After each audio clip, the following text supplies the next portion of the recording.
Hello student, हम पढ़ेंगे विद्युत आवेश के प्रकार।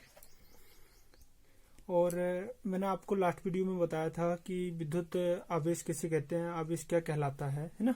एक बार फिर से बता देता हूँ, मैं बता रहा हूँ विद्युत आवेश किसे कहते हैं। मतलब जब हम दो वस्तुओं को आपस में रगड़ते हैं तो उनमें हल्की वस्तुओं को आकर्षित करने का गुण उत्पन्न होता है ना।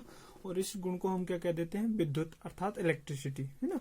और जिस वस्तु में यह अब ये आकर्षित वस्तुओं को आकर्षित करने की क्षमता गुण आ जाता है, उन्हें हम कह देते हैं वस्तु क्या हो गई, आवेशित हो गई, है ना। लास्ट वीडियो में हमने समझा था अच्छे से आवेश के बारे में। आज हम पढ़ेंगे आवेश के प्रकार, विद्युत आवेश के प्रकार की आवेश कितने प्रकार का होता है।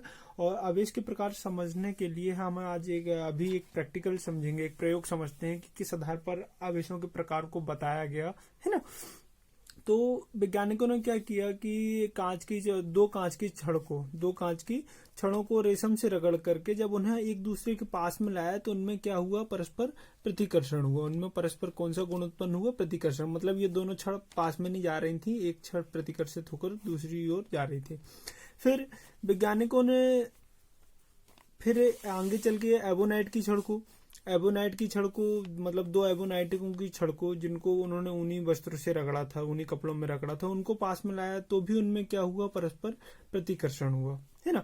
फिर इसके बाद में क्या किया वैज्ञानिकों ने कि दोनों कांच की छड़ को और एबोनाइट की छड़ को जब उन्होंने पास में लाया तो दोनों में क्या देखने मिला कि ये दोनों छड़ क्या करती हैं, एक दूसरे को आकर्षित करती हैं और एक दूसरे के क्या आ जाती हैं, पास आ जाती हैं।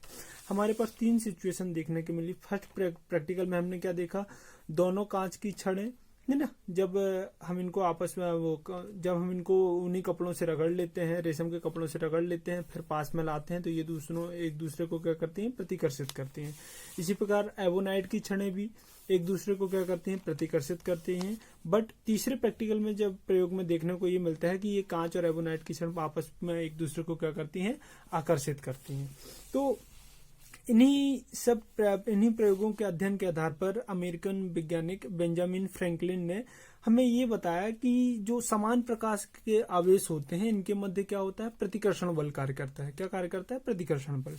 और जो आपके असमान प्रकार के आवेश होंगे, है ना, उनके मध्य क्या होता है, आकर्षण बल कार्य करता है। क्या सा बल कार्य करता है, आकर्षण बल कार्य करता है।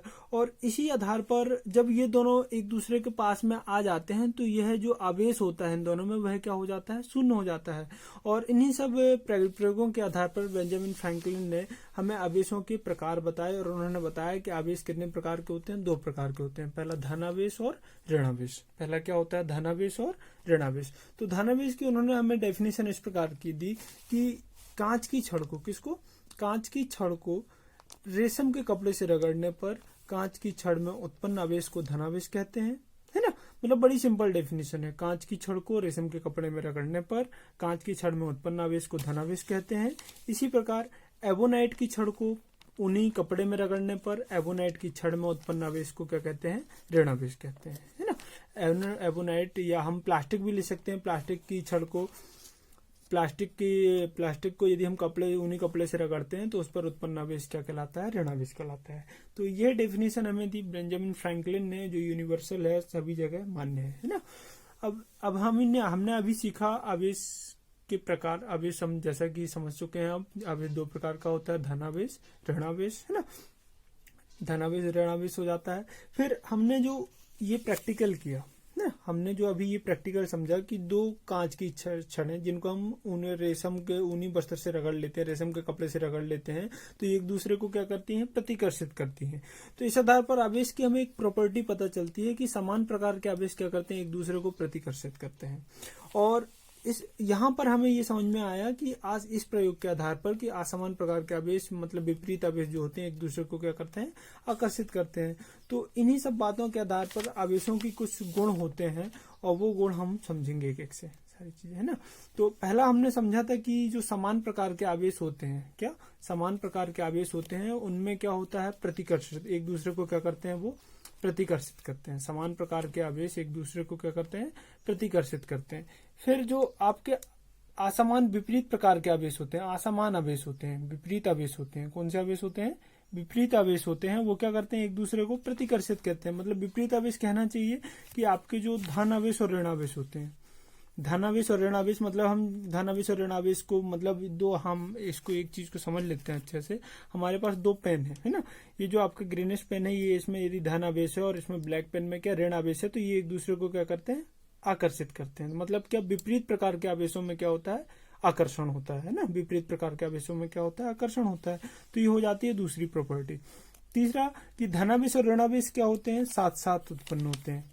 इस बात को कैसे समझेंगे, यदि हम ये कोई प्लास्टिक, हम इसको मान लेते हैं, प्लास्टिक को किस में रगड़ते हैं हम, रेशम और ऊनी कपड़ों में रगड़ते हैं। किस में रगड़ते हैं, ऊनी कपड़ों में। तो ऊनी कपड़ों में कौन सा आवेश उत्पन्न होगा और प्लास्टिक में कौन सा आवेश उत्पन्न होगा, तो ये डेफिनेशन हमारी एबोनाइट अर्थात प्लास्टिक की छड़ को है ना, एबोनाइट को या फिर प्लास्टिक की छड़ को जब हम ऊनी कपड़ों में रगड़ते हैं तो एबोनाइट में उत्पन्न आवेश ऋण, मतलब इसमें उत्पन्न कौन सा आवेश होगा, ऋण आवेश उत्पन्न होगा, और ऊनी कपड़ों में कौन सा आवेश उत्पन्न होगा, धन आवेश उत्पन्न होगा। मतलब इसमें जितना ऋण आवेश उत्पन्न होता है, इस पेन में जितना, इस प्लास्टिक में जितना ऋण आवेश उत्पन्न होगा, उतना ही उस ऊनी कपड़े में धन आवेश उत्पन्न होता है। तो इस प्रकार धन आवेश और ऋण आवेश क्या उत्पन्न होते हैं, साथ साथ उत्पन्न होते हैं। तीसरा विद्युत आवेश जो है वो है क्या है, एक अदिश राशि है। विद्युत आवेश क्या है, एक अदिश राशि है, और किसी विलगित निकाय का कुल आवेश क्या रहता है, संरक्षित रहता है, अर्थात क्या रहता है, नियत रहता है। ये हो जाती है आवेश की प्रॉपर्टी जो मैंने आप लोगों से डिस्कस करी, बहुत ही इंपॉर्टेंट है। ये एक स्टार्टिंग चैप्टर है, स्टार्टिंग यूनिट है हमारा, इसलिए हमें इस यूनिट को अच्छे से समझना बहुत जरूरी है।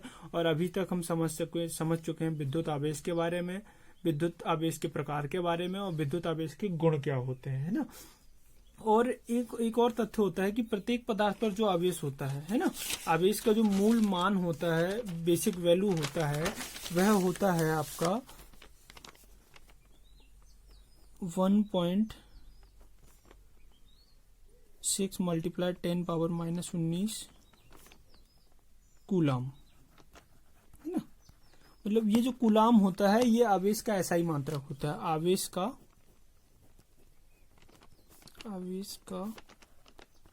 ऐसा ही मात्रक ये होता है, क्या होता है, कूलाम होता है ना। तो जो मूल आवेश आपका होता है,